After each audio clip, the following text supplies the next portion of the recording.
Second world war में लाखों कैदियों को टॉर्चर सेल में डाल दिया गया था। वहाँ उन्हें बुरी तरह टॉर्चर किया जाता था। उन्हें वहाँ फिजिकल और इमोशनल दोनों तरह से टॉर्चर से गुजरना पड़ता था। उन्हें अकेलेपन से भी गुजरना पड़ता था। कैदियों के सामने उनके दोस्तों की मौत हो जाया करती थी। उन्हें अपने दोस्तों और रिश्तेदारों को मरता हुआ देखना पड़ता था। ऐसे में कैदियों को ये लगने लगा था कि उनका भी मरना अब पक्का है। ये सब देखकर कैदी इमोशनली बहुत डिस्टर्ब हो जाते थे, बर्दाश्त नहीं कर पाते थे और वो सदमे से ही मर जाते थे। सेकेंड वर्ल्ड वॉर में कैदियों को रखने के लिए कई कैंप्स बनाए गए थे। उन्हीं कैंप्स में से एक कैंप में बंद थे psychologist doctor Victor Frankl. Victor उन कैंप्स में 3 साल तक रहे। उन कैंप्स में उन्होंने जो भी देखा, जो भी एक्सपीरियंस किया, जो भी टॉर्चर सहे, किसी को मालूम नहीं था कि वो इसके बारे में एक किताब लिख देंगे। उस किताब की करोड़ों कॉपीज़ बिक जाएंगी और कई भाषाओं में वो किताब ट्रांसलेट हो जाएगी।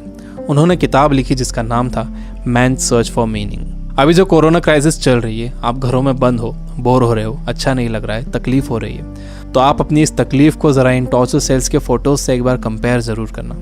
इससे मुझे पक्का यकीन है कि आपको अंदाज़ा हो जाएगा कि हमारी तकलीफ़ इन टॉर्चर सेल्स की तकलीफ़ के मुकाबले कुछ भी नहीं है।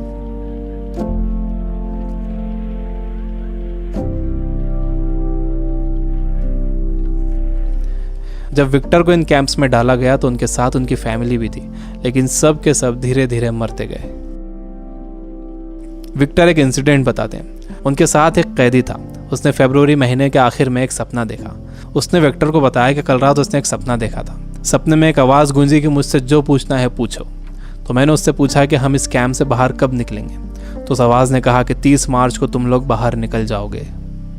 इस सपने के बाद उस कैदी को पूरा यकीन हो गया था कि वो 30 मार्च को रिहा हो जाएगा। मार्च का महीना शुरू हो गया। वो एक एक दिन गिन रहा था। धीरे धीरे दिन निकलते गए। जब मार्च का महीना ख़त्म होने आया तो उस कैदी को ये दिखने लगा कि वो रिहा नहीं हो सकेगा। 29 मार्च को वो बीमार पड़ गया और 30 मार्च को वो मर गया। ऊपरी तौर पर तो ये लग रहा था कि उस कैदी को कोई बीमारी हुई है जिससे वो मर गया, लेकिन विक्टर जानते थे कि वो कैदी किसी बीमारी से नहीं मरा था, बल्कि नाउम्मीदी से मरा था। उसके मरने की वजह थी उम्मीद का ख़त्म हो जाना, होप का ख़त्म हो जाना।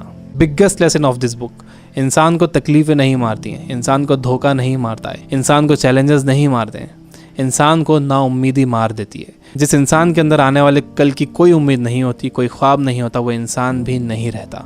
विक्टर ने गौर किया कि कैंप में ज़्यादातर मौतें क्रिसमस और न्यू ईयर के बीच में हुई थी, क्योंकि लोगों को उम्मीद थी कि क्रिसमस आ रहा है, न्यू ईयर आ रहा है, हमें रिहा कर दिया जाएगा।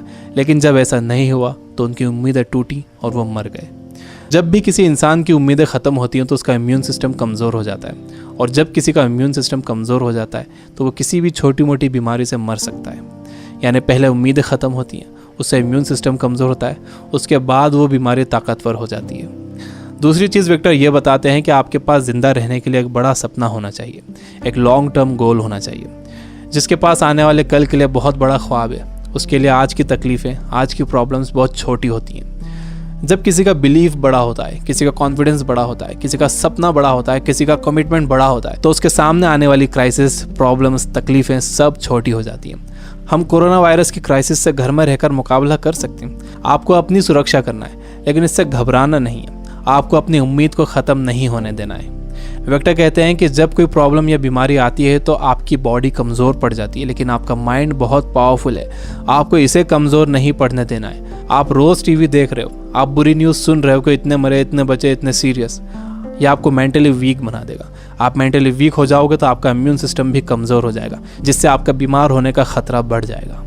विक्टर कहते हैं कि वो 3 साल इन कैंप्स में इसलिए ज़िंदा रह पाए क्योंकि उनके पास कल के लिए बड़े सपने थे, विल पावर थी, उन्हें एक किताब लिखना थी। तो वो सारी प्रॉब्लम्स, सारी तकलीफ़ें उनके सपनों और इरादों के आगे छोटी पड़ गईं और वो इन सब से बाहर निकल गए। तीसरी चीज़ जो विक्टर ने ऑब्जर्व की थी वो ये कि जब इंसान के सामने कोई प्रॉब्लम आती है तो वो उसे कैसा मीनिंग देता है। वो उसे पॉजिटिव मीनिंग देता है या नेगेटिव मीनिंग देता है। जैसा भी आप उसे मीनिंग देते हो, ये मीनिंग ही उस प्रॉब्लम को आपके लिए मुश्किल या आसान बनाता है। आपका मीनिंग उस प्रॉब्लम को या तो और बढ़ा देगा या उसे ख़त्म कर देगा। फॉर एग्जाम्पल, आप कहीं जाने के लिए घर से बाहर निकलते हो और आप देखते हो कि आपकी गाड़ी का टायर पंचर है। अब आपको बहुत गुस्सा आ जाता है। आपको लगता है कि क्या इसे अभी पंचर होना था, या आप ही के साथ क्यों हुआ, पूरा मूड ख़राब हो गया। आपने इसे दे दिया नेगेटिव मीनिंग। आपके पास एक और ऑप्शन था। आप सोच सकते थे कि हो सकता है कुदरत आपको वहाँ जाने से रोक रही हो सकता है कि आप किसी बड़े एक्सीडेंट से बच गए हों इसकी वजह से। अगर तेज़ स्पीड में गाड़ी का टायर पंचर हो जाता तो एक्सीडेंट हो सकता था। अच्छा हुआ कि निकलने से पहले ही आपको टायर पंचर मिला। यह है पॉजिटिव मीनिंग। इंसान यूजुअली नेगेटिव ही सोचता है और इस नेगेटिव सोचने की वजह से हम हर चीज़ का नेगेटिव साइड ही देखते हैं, उसका पॉजिटिव साइड नहीं देखते। जैसे कोरोना क्राइसिस में जितना टाइम आपने फैमिली को दिया है, क्या आपने कभी पहले इतना टाइम दिया है? मेरे कुछ दोस्त जो किताबों से बिल्कुल दूर थे, उन्होंने बुक्स पढ़ना शुरू कर दिए। वो रीडिंग हैबिट बना रहे हैं। अगर कोरोना क्राइसिस ना होता तो क्या ऐसा होता था? जितना मैं इन दिनों पढ़ रहा हूँ, पहले इतना कभी नहीं पढ़ता था। जितनी सफाई लोगों ने रखनी शुरू कर दी है, पहले कभी नहीं रखते थे। बार बार हाथ धो रहे हैं, अच्छी तरह हाथ धो रहे हैं, सोशल डिस्टेंस मेंटेन कर रहे हैं। किसी लाइन में लगे हुए हैं तो दूर दूर खड़े हो रहे हैं। आसमान साफ नज़र आ रहा है, हवा साफ हो गई है, समंदर का पानी साफ हो गया है। ऐसा लग रहा है कि नेचर ने जैसे रीसेट बटन दबा दिया। हमें ये पॉजिटिव साइड्स भी सोचना चाहिए। जब तक आपके पास नेगेटिव मीनिंग है, आप उस क्राइसिस से डील नहीं कर सकते। हर प्रॉब्लम उसके साथ एक इक्वल अपॉर्चुनिटी भी लेकर आती है। दुनिया जब से बनी है तब से अब तक उसमें प्रॉब्लम्स ही प्रॉब्लम्स है। अगर ये प्रॉब्लम्स नहीं होती तो हम यहाँ तक ग्रो नहीं कर पाते। सबसे लास्ट में विक्टर कहते हैं कि आपसे सब कुछ छीना जा सकता है, आपकी धन दौलत, घर, गाड़ी, बीवी, बच्चे, माँ बाप, दोस्त, सेहत, लेकिन एक चीज़ नहीं छीनी जा सकती, वो है आपकी पावर ऑफ डिसीजन। आपसे फैसला करने की ताकत कोई नहीं छीन सकता। अगर आप सिचुएशन से घबरा कर फैसला करते हो तो वो सिचुएशन आप पर हावी हो जाएगी, लेकिन अगर आप सिचुएशन के हिसाब से खुद को बेहतर बनाते हो और डिसीजन खुद लेते हो तो आपकी ज़िंदगी बदल जाएगी। दुनिया में इससे पहले भी कई बीमारियां आई हैं जिससे करोड़ों लोगों की मौत हुई है। उसकी वजह ये थी कि लोग अवेयर नहीं थे, उनके पास इन्फॉर्मेशन नहीं थी, इन्फॉर्मेशन लेट पहुंचती थी, बीमारी से डील करने के साधन नहीं थे। लेकिन आज का वक्त सबसे अच्छा वक्त है। हमारे पास इन्फॉर्मेशन बहुत तेज़ी से पहुंचती है, हमारे पास साधन है।